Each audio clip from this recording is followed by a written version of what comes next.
choreographing chaos. That's the focus of tonight's angle. Now, maybe you've noticed what I've noticed. When they know the cameras are rolling, most Democrats will go to great lengths to say how much they care about black people. Yet weekend after weekend of horrific killings of African Americans in Chicago, and nary a peep from them. No demands that leadership be improved, that cases be solved, that murder charges be filed. No visits to family members usually, and why? Because there's no political leverage in those situations, that's why. Instead, the same folks who complained about President Trump's walk across Lafayette Park pretend to show how much they empathize by just producing silly political theater. Yesterday, the moment was so rife with emotion that one congresswoman used the occasion to check her cell phone. See her in the back?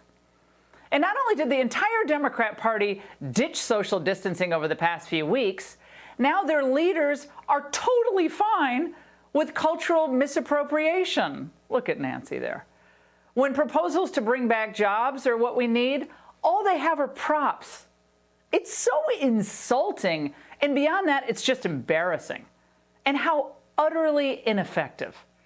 Disadvantaged communities have been drowning in liberal rhetoric for years. But what are the results? Well, for the media coverage, politicians like D.C. Mayor Muriel Bowser will order government employees to paint streets with the woke message du jour. Yet what she does not want to defend is her party's opposition to school choice in the district, which relegates black youth to underperforming schools. Well, she hopes, I think, that if young African Americans end up believing that America is going to be always against them, that they won't notice how lame her own leadership has been. But when they don't know the microphones are turned on, we occasionally hear truth from prominent liberals in Congress, such as this revealing press conference about the George Floyd protests from New York Congressman Eliot Engel. And there's just too many folks here. I didn't have a primary, I wouldn't care. Say that again? I didn't have a primary, I wouldn't care. No, don't do that to me. I guess Democrats think you're so stupid that you don't see through their pathetic play acting. And by the way, speaking of bad actors, here's Chicago's Mayor Lori Lightfoot. Driving around the South and West Side, seeing neighborhoods devastated by looting, shop owners literally crying tears because so much of their whole body and person was invested in setting up and running these businesses, only to see their hopes dashed. I thought you couldn't say buildings matter too. Well, my friends, what you just saw from Lori Lightfoot is a poor attempt at damage control. Because yesterday, everyone in Chicago, and even today, was talking about audio obtained by a local news station, TTW. And it was from a May 31st conference call between Lightfoot and the city alderman. All of whom, by the way, are Democrats, mind you. Now, during the conversation, aldermen were literally crying and distraught over the horrendous destruction in their neighborhoods that they represent. My ward is a show. It's cop cars burning, banks burning. We had to put the bridges up. They're shooting at the police. It wasn't a protest. It wasn't anything like this. Business owners that are sitting there with shotguns in their hand because they're scared somebody's going to come. You know, it's like, what are we going to have left in our community? Nothing. And you want to know something? I've worked really hard over the last 7 years. Yeah. And now I feel like I'm 5 feet back, 5 steps back. I'm ground zero. That's how I feel about it. My major business district is just shattered. You lose the 2 biggest icons. Why would Walmart or CVS come back to our communities? Well, she was prescient. There are reports today that Walmart may indeed not reopen stores in the riot-stricken areas of Chicago. Well, can you really blame them? Or frankly, any other businesses wanting to cut their losses and head for the exits at this point? Who would want to risk real money in cities run by mayors who basically think, again, when the cameras or microphones aren't on, that looters and criminals should be given room to express themselves? Expect other blue cities to see the same exodus. In Minneapolis, nearly 500 businesses were damaged or destroyed during the mostly peaceful protests. Rioters burned down a major manufacturing plant that stood in the city for 30-plus years. It's going to be rebuilt, just not in Minneapolis. But like Lightfoot in Chicago, Jacob Pajama Boy Fry doesn't seem to care that businesses vacate his city. What's worse, they're just blasé when challenged about protecting their own citizens. Here's an alderman pressing Lightfoot about the slow response of the Chicago PD. Mayor, can I just say one thing on that? Please. The police do not engage early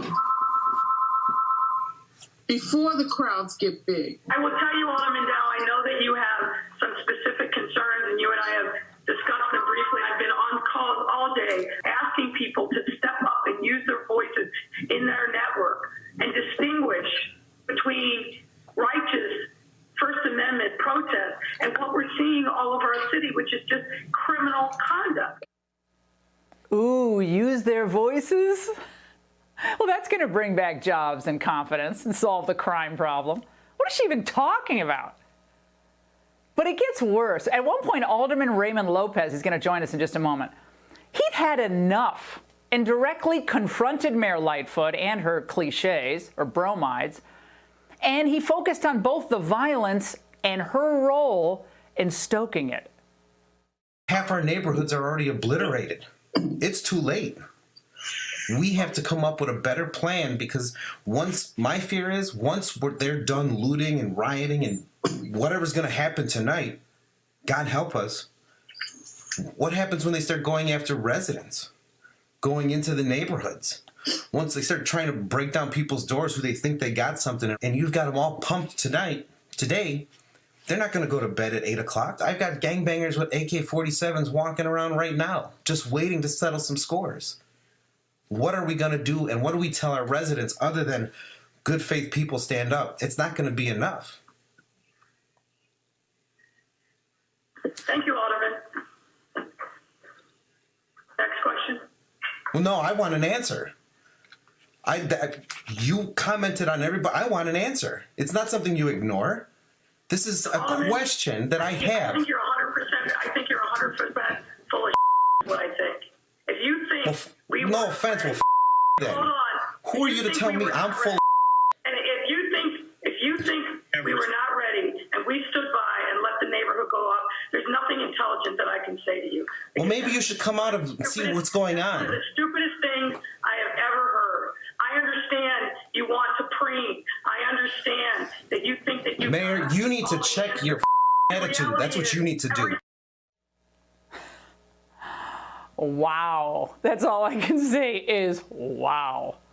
Now, just a few weeks ago, Mayor Lightfoot, remember she was harassing people for not social distancing and like hanging out and doing picnics and gatherings in their homes?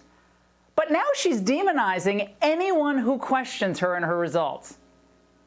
But I was thinking that conversation kind of sums it all up. If Democrats get in control really in November, we'll all be told just how dumb we are and to stop preening when we point out how certain types of leadership is just sending us off the rails. And do you think that old Joe Biden, who can barely get through a 7-minute softball interview on MSNBC, is going to be able to contain rogue mayors like Lightfoot or stand up to the radicals who are emerging as leaders of the Democrat Party like these? If you're an elected official that for any reason is on this call, I'm asking you to ask yourself, what are you willing to sacrifice to make sure that overfunded police departments are defunded? We need to completely dismantle the Minneapolis Police Department. When Biden says he doesn't agree with their views on defunding the police, I wouldn't believe him for a second. That man can't control that squad any better than he can figure out what that person in his ear is always telling him to say. When you dial 911 during a Biden presidency, expect to hear something like this. We're sorry. You have reached a number that has been disconnected or is no longer in service. Well, to stop the destruction, you can't project this vague sense that everyone should just be nicer. When rioters are running amok all over the city, all over the country, you got to get them in check, and Donald Trump understood the importance of stopping them. And by the way, so do honest liberals. And Trump, and I think there are a number of Democrats who see that poor people also need good jobs. They don't need more empty promises or slogans or gestures. They know that working families need safe neighborhoods, not higher crime rates. You know, certain people on the left are promising, they'll cry when you suffer. President Trump and people who actually get it, well, they promise to be actually cheering when you succeed, regardless of your skin color. And those panicked voices you heard on that call in Chicago, expect to hear more like them across the country, unless we opt for common sense and reject choreographed chaos. And that's the angle.